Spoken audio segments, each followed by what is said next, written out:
आप सभी को नमस्कार। मैं doctor Nagratna Ganvir, assistant professor political science, government Shivnath science college Rajnandgaon, MA second semester political science का फर्स्ट पेपर पाश्चात्य राजनीतिक चिंतन के यूनिट फर्स्ट प्लेटो पर आज हम विचार करेंगे। सबसे पहले हम प्लेटो का जीवन परिचय देखेंगे। राजनीतिक विचारधारा का प्रारंभ यूनान से हुआ। यूनान में प्लेटो और अरस्तु दो महान दार्शनिक हुए। प्लेटो का जन्म यूनान के एक नगर राज्य एथेंस में 428 ईसा पूर्व एक कुलीन परिवार में हुआ था। प्लेटो के पिता का नाम एरिस्टोन और माता का नाम था परिकिटियन।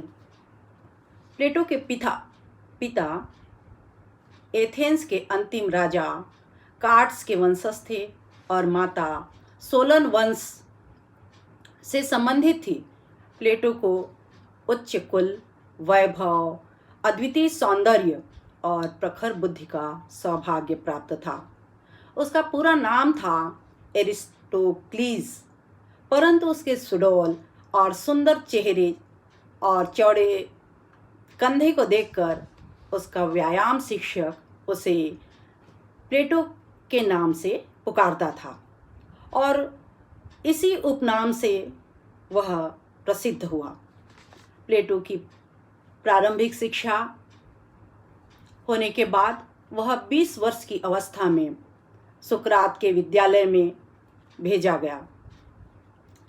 प्लेटो 8 वर्ष तक सुकरात के चरणों में बैठकर ज्ञानार्जन करता रहा। कुलीन वर्ग में जन्म लेने के कारण वह राजनीतिक जीवन अपनाना चाहता था, किंतु अपने ही प्रिय गुरु और विश्व के श्रेष्ठतम मानव सुकरात को जब मृत्युदंड दिया गया 399 ईसा पूर्व में, तो इस घटना से उसको गहरा आघात लगा। उसका पूरा जीवन ही परिवर्तित हो गया। अब प्लेटो दार्शनिक बन गया। मैक्सी इस संबंध में कहता है कि प्लेटो में सुकरात पुनः जीवित हो गया। उसकी अपनी सारी योजनाएं परिवर्तित हो गई। वह एथेंस छोड़कर सर्वोत्तम शासन प्रणाली की खोज में 12 वर्ष तक इटली, मिस्र, यूनान के नगरों में भ्रमण करता रहा। ऐसा माना जाता है कि वह भारत में भी गंगा नदी के तट पर आया था। इसी काल में वह सिसिली गया। सिसिली के सिराक्यूस राज्य में उसकी भेंट दियोन नामक अत्यंत सुसंस्कृत व्यक्ति से होती है और वहाँ का राजा दियोनीसियस प्रथम से भी वह मिलता है। एक युग बीत जाने के बाद पितृभूमि की पुनः उसे याद आ जाती है और पुनः वह लौट जाता है।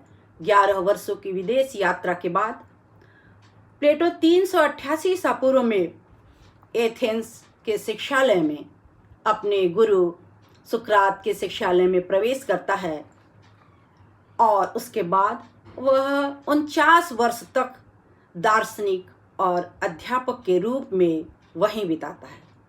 इस अकादमी में राजनीति, कानून और दर्शन सभी विषयों की शिक्षा की व्यवस्था थी, किंतु गणित और ज्यामिति पर विशेष जोर दिया गया था।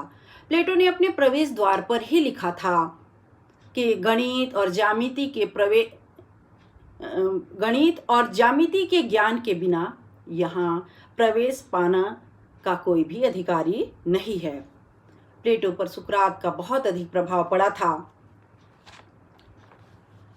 सुकरात कहता था कि मनुष्य की नैतिक प्रकृति में सुधार किया जा सकता है, लेकिन उस समय के जो सोफिस्ट थे वो कहते थे कि मनुष्य इतना स्वार्थी है, लालची है, चालाक है कि उसमें सुधार संभव नहीं था। और इन्हीं विचारों के कारण सोफिस्टों से उसका विवाद हुआ। सुकरात का कहना था ज्ञान ही सद्गुण है, ज्ञान से ही गुणों की प्राप्ति हो सकती है और गुण प्राप्ति से आत्मज्ञान होता है। इसलिए सुकरात का लक्ष्य था आत्मज्ञान प्राप्त करना चाहिए। सुकरात की आदर्श नागरिकता के बारे में बार्कर ने भी लिखा कि नागरिक कर्तव्यों का पालन और नागरिक नियमों का उल्लंघन न करना उसके जीवन की ऐसी विशेषताएं थी जो एथेंस के नागरिक को एक आदर्श नागरिक बना देती हैं। प्लेटो सुकरात का शिष्य था और उसकी ख्याति जगह जगह फैली हुई थी। 367 ईसा पूर्व डियोनिसियस प्रथम की मृत्यु हो जाती है और उसका पुत्र डियोनिसियस द्वितीय राजगद्दी पर बैठता है और प्लेटो को संदेश भेजता है कि मुझे दार्शनिक राजा के बारे में ज्ञान प्राप्त करना है, जानकारी प्राप्त करना है। प्लेटो यहाँ कुछ समय तक आया रहा, किंतु दोनों के बीच विवाद हो गया और प्लेटो 366 ईसा पूर्व में पुनः एथेंस लौट जाता है। इस प्रकार दार्शनिक राजा के सिद्धांत को क्रियात्मक रूप प्रदान करने में उसे सफलता नहीं मिलती है। 81 वर्ष की अवस्था में 347 ईसा पूर्व यह अमर दार्शनिक मृत्यु के आगोश में सो जाता है और उसने अपने पीछे अरस्तु जैसे महान दार्शनिक सैकड़ों शिष्यों को पीछे छोड़ दिया। प्लेटो की रचनाएं हम देखेंगे। प्लेटो का ग्रंथ प्रश्नोत्तर संवादों में वार्तालाप शैली में लिखा हुआ है, करीब 36 संवादों में लिखा हुआ है, जिसे डायलॉग्स ऑफ प्लेटो कहा जाता है। प्लेटो की प्रमुख रचनाएं थी the republic, the statement, the laws. The republic 386 ईसा पूर्व प्रकाशित हुई थी। इसमें शिक्षा शास्त्र, नीति शास्त्र, राजनीति, मनोविज्ञान के सिद्धांत का वर्णन है। द स्टेटमेंट 380 ईसा पूर्व प्रकाशित हुई थी। इसमें राजनीतिज्ञ के कार्यों का उल्लेख है, शासन का वर्गीकरण तथा आदर्श राज्य इसमें लिखा गया है। इसी तरह से लॉज जो है यह प्लेटो की अंतिम रचना थी और ये प्लेटो की मृत्यु के बाद प्रकाशित हुई थी। इस रचना में यथार्थवाद की ओर प्लेटो का झुकाव दिखाई देता है। इसके अतिरिक्त प्लेटो की अनेक रचनाएं थी, जैसे अपोलॉजी, प्रोटागोरास, जॉर्जियास, क्रिटियास, मीनो, क्राइटो इत्यादि।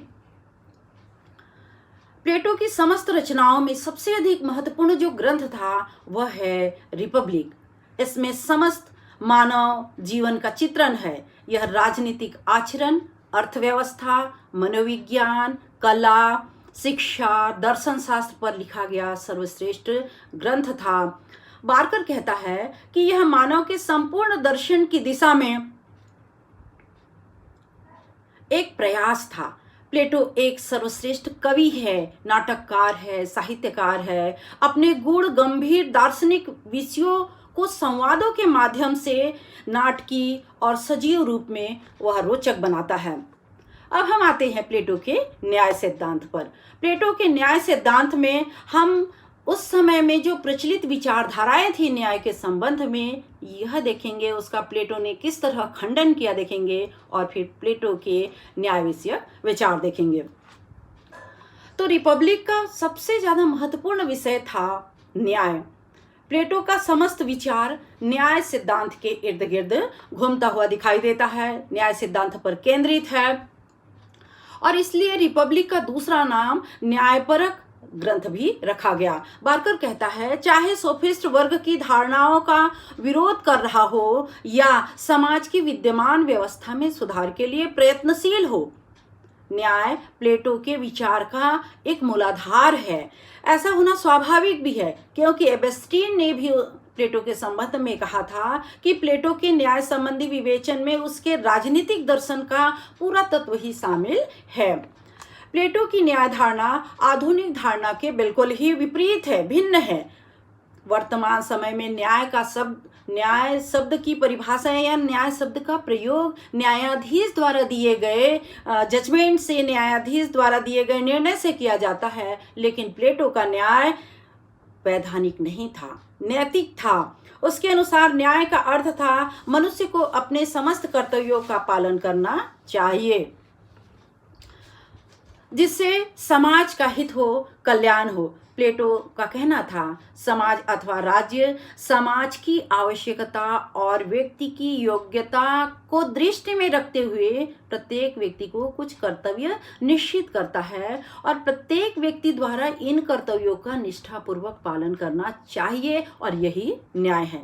अरस्तु न्याय के संबंध में कहता है कि न्याय संपूर्ण सद्गुण है और जो हम एक दूसरे के साथ अपने व्यवहार में प्रदर्शित करते हैं।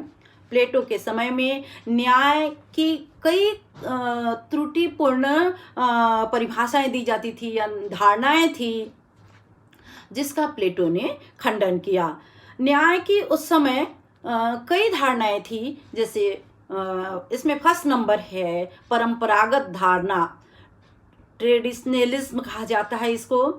प्लेटो के समय में न्याय के सिद्धांत के बारे में सेफालस और उसका पुत्र पॉलीमार्कस अपने विचार व्यक्त करता है। सेफालस कहता है कि सत्य बोलना और दूसरे की ऋण को चुकाना ही न्याय है। पॉलीमार्कस कहता है कि प्रत्येक व्यक्ति को उसके प्रति उचित व्यवहार देना ही न्याय है। आगे वह कहता है न्याय एक कला है, कला चतुराई के साथ प्रयोग करने का नाम है। अतः मित्र के प्रति श्रेष्ठ व्यवहार करना और शत्रु के प्रति घृणित व्यवहार करना ही न्याय है। किंतु प्लेटो ने न्याय की इन दोनों ही धारणाओं को अस्वीकार कर दिया और वह आलोचना करते हुए कहता है कि सत्य बोलना और दूसरे के ऋण को चुकाना कभी भी न्याय नहीं हो सकता है, क्योंकि कुछ परिस्थितियों में हम देखते हैं कि सत्य बोलकर हम अपने देश की बात को, गोपनीय बातों को किसी दूसरे देश को बताते हैं, तो ये न्याय नहीं हो सकता। इसी प्रकार से कोई व्यक्ति स्वस्थ है और उससे हमने कोई अस्त्र लिया है, लेकिन उसकी मानसिक स्थिति खराब हो गई है और तब हम वह अपने अस्त्र को मांगता है, उस समय हम उसे लौटाते हैं, तो वह कुछ भी कर सकता है। इसलिए जिसकी जो वस्तु है उससे लौटाना ही न्याय नहीं हो सकता है। इसी तरह से प्लेटो कहता है मित्रों के प्रति भलाई और शत्रुओं के प्रति बुराई न्याय नहीं है, न्याय नहीं हो सकता, क्योंकि व्यवहारिक जीवन में कई बार मित्र केवल दिखावे के होते हैं, वास्तव में वे हमारे सबसे बड़े शत्रु होते हैं। प्लेटो आगे इसकी आलोचना करते हुए कहता है कि क्या शत्रुओं के प्रति बुरा व्यवहार करना न्याय है। प्लेटो कहता है कि यह नैतिकता के सामान्य सिद्धांत के भी बिल्कुल विरुद्ध है, क्योंकि अगर डॉक्टर है, कोई पेशेंट आया और वो उसका दुश्मन है, तो डॉक्टर जो है उसको पॉइजन का इंजेक्शन या कोई ऐसा इंजेक्शन नहीं दे सकता कि उसकी तबीयत और ज़्यादा खराब हो जाए। तो यह केवल मित्र के प्रति अच्छा व्यवहार और शत्रु के प्रति बुरा व्यवहार करना न्याय नहीं हो सकता। आगे प्लेटो कहता है कि सेफालस और पॉलीमार्कस द्वारा जो विचार व्यक्त किया गया है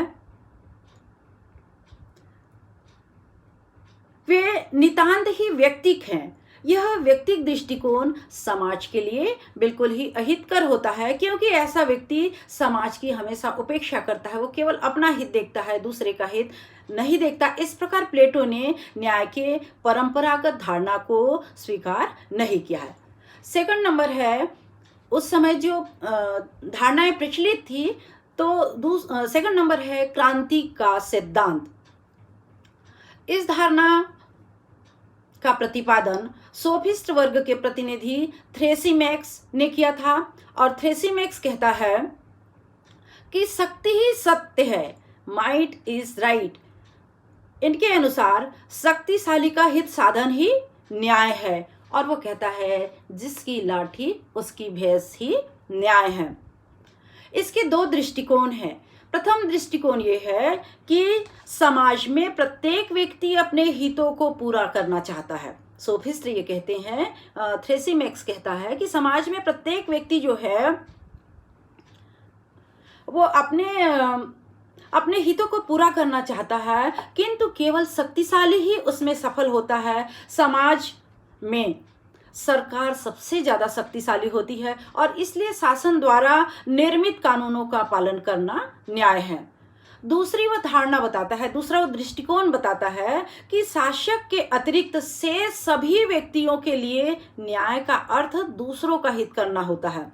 इस प्रकार थ्रेसिमैक्स दो महत्वपूर्ण बातें कहता है। पहली बात यह है कि शासक वर्ग अपने हितों की रक्षा के लिए ही शासन करता है। दूसरी बात वह कहता है अन्याय न्याय से श्रेयस्कर होता है। प्लेटो ने इन दोनों ही विचारों का खंडन किया और कहता है कि प्रथम विचार के संबंध में वह कहता है कि शासन करना एक कला है और सभी कलाओं का लक्ष्य अपने स्वार्थ सिद्धि करना बिल्कुल ही नहीं होता है, वरन उन वस्तुओं के दोषों को दूर करना होता है जिनके साथ उनका संबंध होता है। जिस प्रकार एक अच्छा टीचर जो होता है स्टूडेंट्स की कमियों को दूर करता है, उनको प्रेरणा देता है और उनमें जो गुप्त शक्तियां हैं उनको उजागर करता है, उसी प्रकार एक अच्छा शासक जो होता है वह लोगों के कमियों को, उनकी कठिनाइयों को दूर करता है और उनका कल्याण करता है। दूसरे विचार के संबंध में प्लेटो कहता है न्याय पर चलने वाला व्यक्ति अन्यायी व्यक्ति की अपेक्षा अधिक सुखी होता है, क्योंकि ऐसा व्यक्ति आदर्श जीवन की प्राप्ति का प्रयत्न करता है और न्याय का काम करके वो सुखी रहता है। सुख की अवस्था दुख की अवस्था से ज़्यादा श्रेयस्कर होती है। इस तरह प्लेटो थ्रेसिमैक्स की इस धारणा को भी अस्वीकार कर देता है। उस समय प्रचलित न्याय के संबंध में तीसरा महत्वपूर्ण सिद्धांत था कार्य कारण का सिद्धांत। इसका प्रतिपादन किया था ग्लाउकन ने। ग्लाउकन कहता है न्याय एक कृत्रिम वस्तु है और इसका आधार कोई शाश्वत नियम न होकर समयानुसार बदलती हुई परंपराएं हैं। ग्लाउकन समझौतावादी सिद्धांत विचारक था। समझौतावादी विचारकों की तरह ही वह कहता है कि प्राकृतिक अवस्था में निर्बल लोगों को अपने कष्ट उठाने पड़ते थे और इसलिए उसका त्याग कर उन लोगों ने समझौता किया और इसलिए उन्होंने समझौता करके एक राज्य का निर्माण किया और राज्य ने कानून का निर्माण किया जो मानवीय व्यवहार और न्याय को निर्धारित करते हैं। वह कहता है दंड के भय के कारण ही मनुष्य जो है न्याय का पालन करता है और ग्लाउकन कहता है न्याय भय का शिशु है। न्याय भय की प्रवृत्ति पर ग्लाउकन कहता है कि न्याय जो है ये भय की प्रवृत्ति पर आधारित होता है तथा निर्बलों की आवश्यकता है, न कि शक्तिशाली का हित। इस प्रकार ग्लाउकन के सिद्धांत के दो परिणाम दिखाई देते हैं। पहली बात ये दिखाई देती है कि राज्य भय की प्रवृत्ति पर आधारित है कि न कि नैतिक सिद्धांत पर आधारित है। दूसरी बात कि राज्य स्वाभाविक संगठन नहीं है वरन परंपरागत कृत्रिम संगठन है। प्लेटो इस धारणा से बिल्कुल भी सहमत नहीं था और उसने कहा कि न्याय समझौते पर आधारित बाहरी वस्तु बिल्कुल भी नहीं है। न्याय तो मानव आत्मा का आंतरिक गुण है। न्याय का गुण स्थायी रूप से व्यक्ति की आत्मा में ही निवास करता है और न्याय का पालन भय अथवा शक्ति के कारण बिल्कुल ही नहीं किया जा सकता है। न्याय तो एक व्यक्ति की स्वाभाविक प्रवृत्ति है। तो इस तरह तीनों ही सिद्धांतों का प्लेटो ने अपने पूर्ववर्ती सिद्धांतों की आलोचना की, खंडन किया। अब हम देखते हैं प्लेटो ने अपना न्याय सिद्धांत क्या बनाया। तो प्लेटो के का न्याय सिद्धांत, उसका जो मौलिक सिद्धांत है वो अपन देखते हैं। प्लेटो ने सिफालस, पॉलीमार्कस, थ्रेसिमेक्स, ग्लाउकन के विचारों को अस्वीकार कर दिया और इसके विपरीत बिल्कुल प्लेटो के विचार हैं। वह कहता है न्याय मानव आत्मा की उचित अवस्था है और मानवीय स्वभाव की प्राकृतिक मांग है। वह प्लेटो कहता है कि न्याय जो है राज्य की प्राण वायु है।